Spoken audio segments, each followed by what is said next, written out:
This video contains strong language and a bit of gore. Viewer discretion is advised.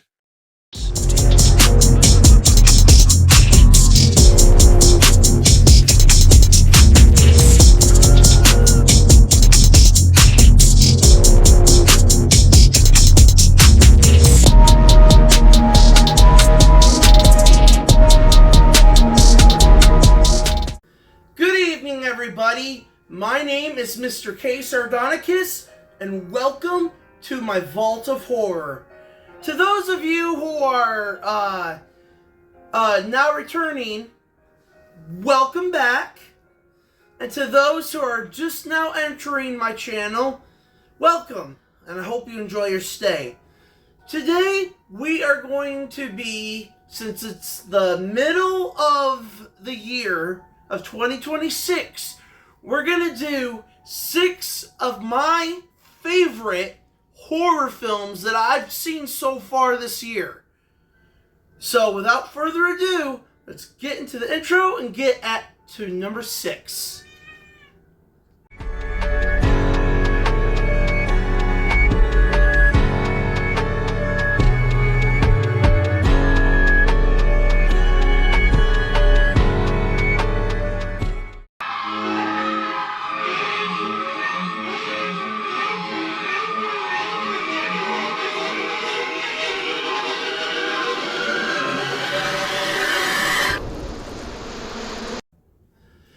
At number 6, this is seriously like one of the best witchcraft films that I have seen from over the last few years.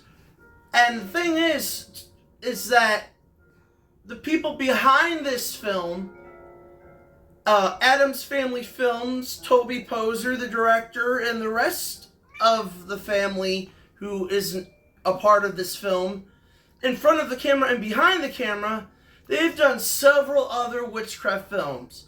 I am talking about Mother of Flies.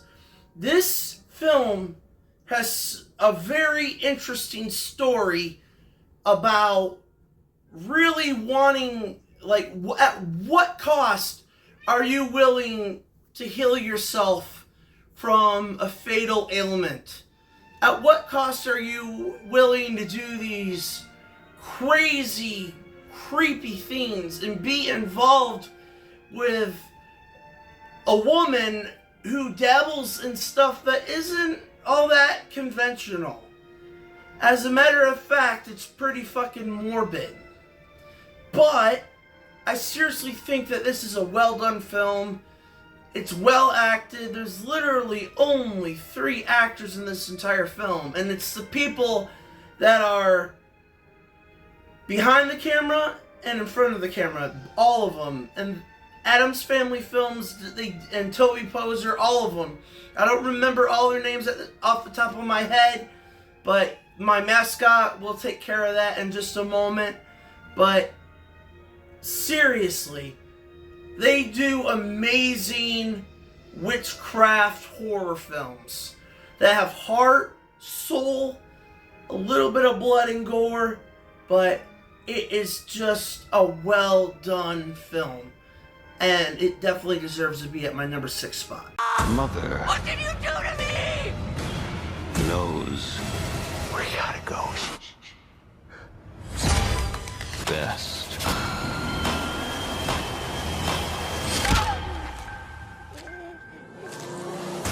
Dolly. At number 5, we literally have our only slasher in this list. And at the end of the year, that could possibly change. There could be more slashers on my best of list near the end of the year. But this one in particular, I actually thoroughly enjoyed. Not because it's a masterpiece or anything, but because it's just a fun time and a simple premise and a good throwback to the 1970s Grindhouse, Texas Chainsaw Massacre slasher types. And that is Dolly. Dolly is just fun. You know, it's mindless fun.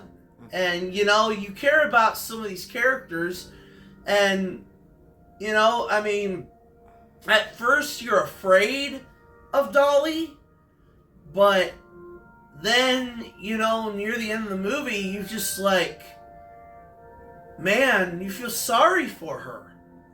And yeah, that's right. This slasher villain is not a man. This is a huge, like, bulking, muscular woman. As a matter of fact, the person that plays Dolly is a female professional wrestler. So she was doing all her stunts, taking all of those hits.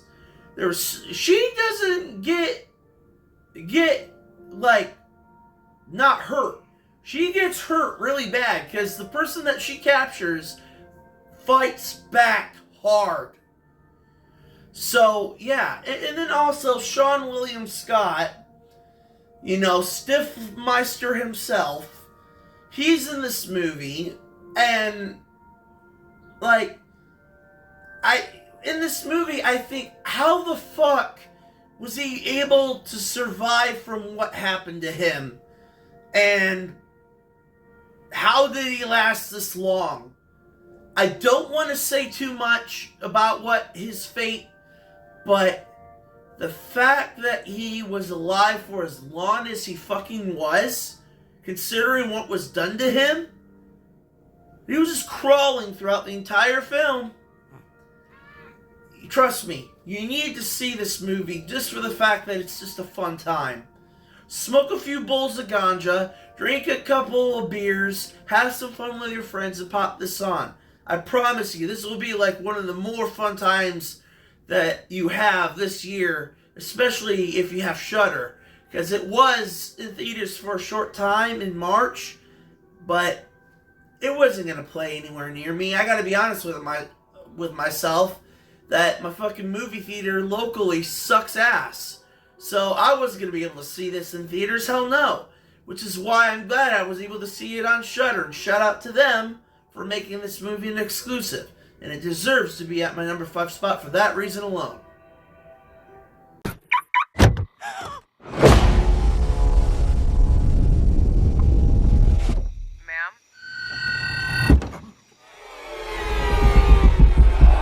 He found me.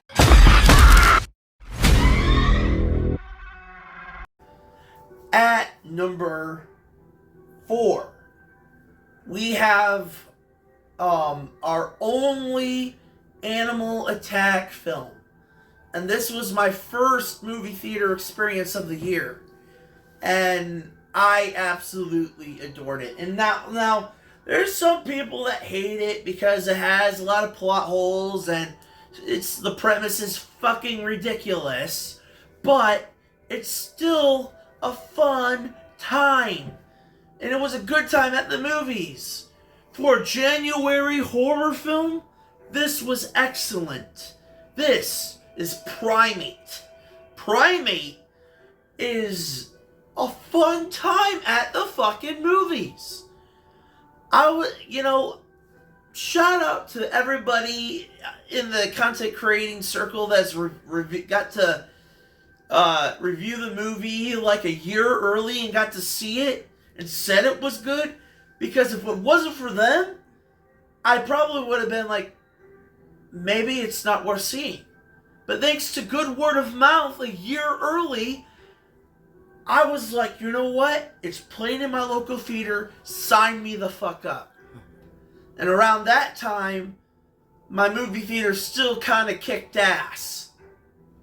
But yeah, Primate is literally like Cujo, but it's a rabid chimpanzee that has been around humans his entire life and is smart as hell because of it. And yeah, it's really insane. But it does take its time to get to the good stuff. I mean, the beginning of it has one of the best practical face peeling scenes of all time. And then it goes to getting to know these characters but it doesn't take super long to get to know them, and then get to the chaos, because after like 30 minutes of, backstory and character development, you're tossed right into it with this chimpanzee killing everybody, the teenagers trying to survive in a pool while the chimpanzee is surrounding them, waiting for them to come out because they have no escape. Practical effects galore. This was a fantastic fucking film. This chimpanzee is practical. No CGI whatsoever. This was a guy in a suit, and it looked so fucking real. Seriously, if you haven't seen Primate, watch it while you still have the chance, because it is definitely worth being on my number 4 spot. You've lost your bananas. Sometimes friends might exclude you. I know what you did. And sometimes you might even feel lonely. She hurt you. But real friends don't mean to make you feel that way. They often have reasons of their own.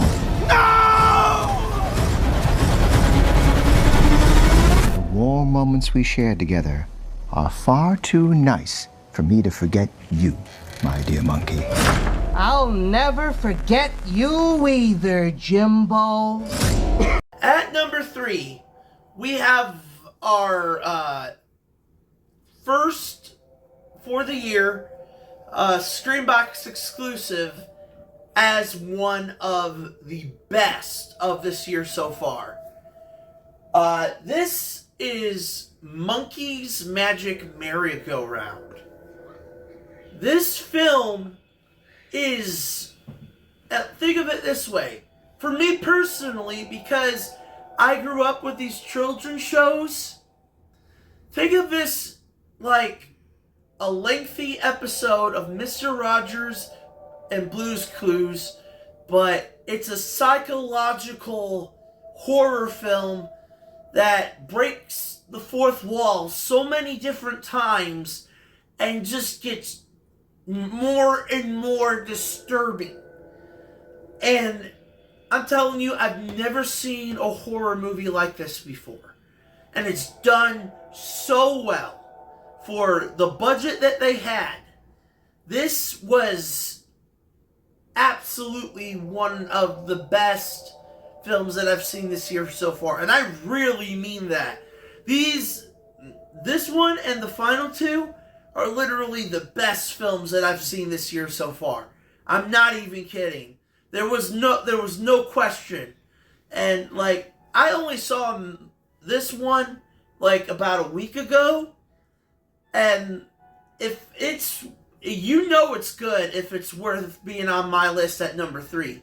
This is a psychological horror film that explores guilt and trauma, but with like really messed up puppets and an atmosphere that just feels uneasy.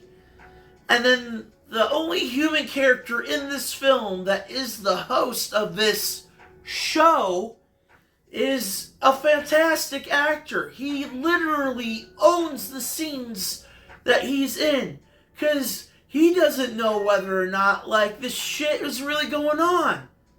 So, like, it's a really well done film, and it's 90 minutes, which some movies that you would think that with this premise would only work as a short film that's maybe like 30 minutes long or 15 minutes long.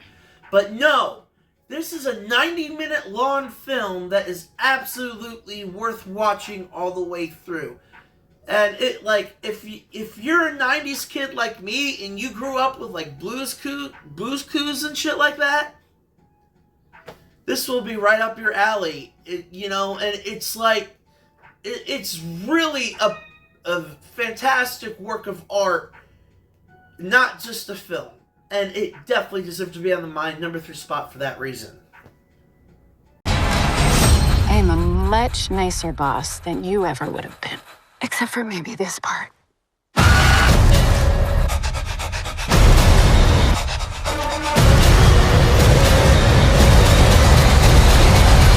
think we should ever leave.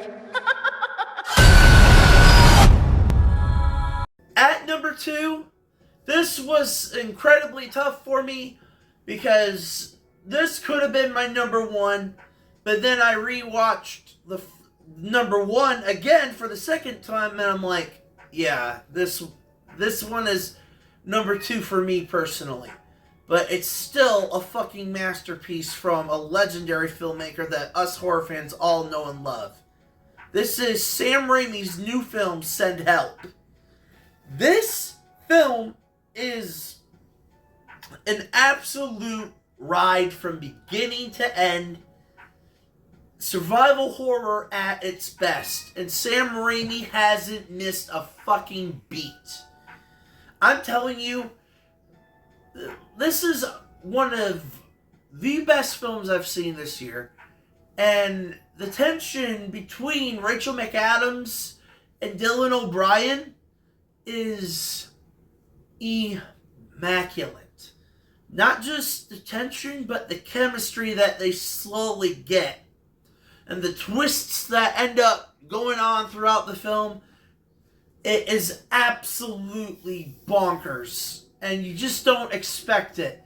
It's like you really feel for the character that Rachel McAdams plays.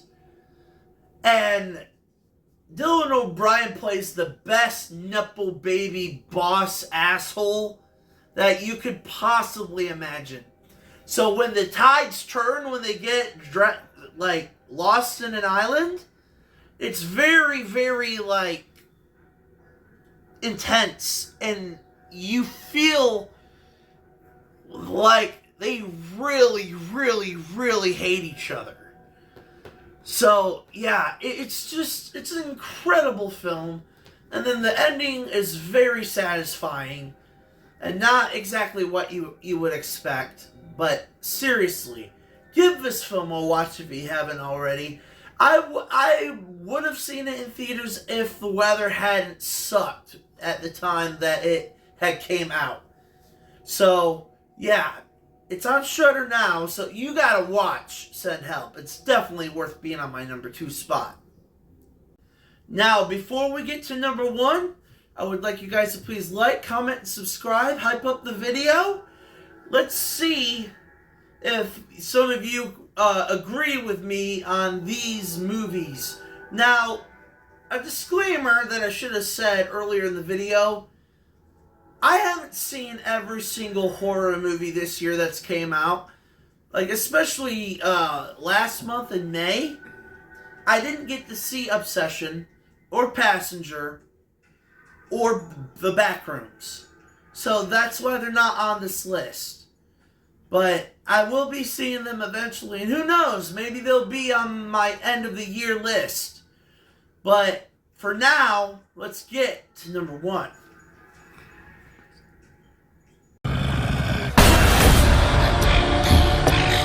I believe the infection can be treated.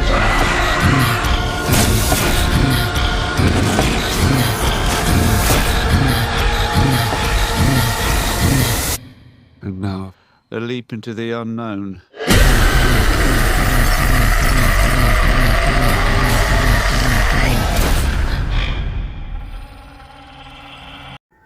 At number 1, this is a divisive one for some.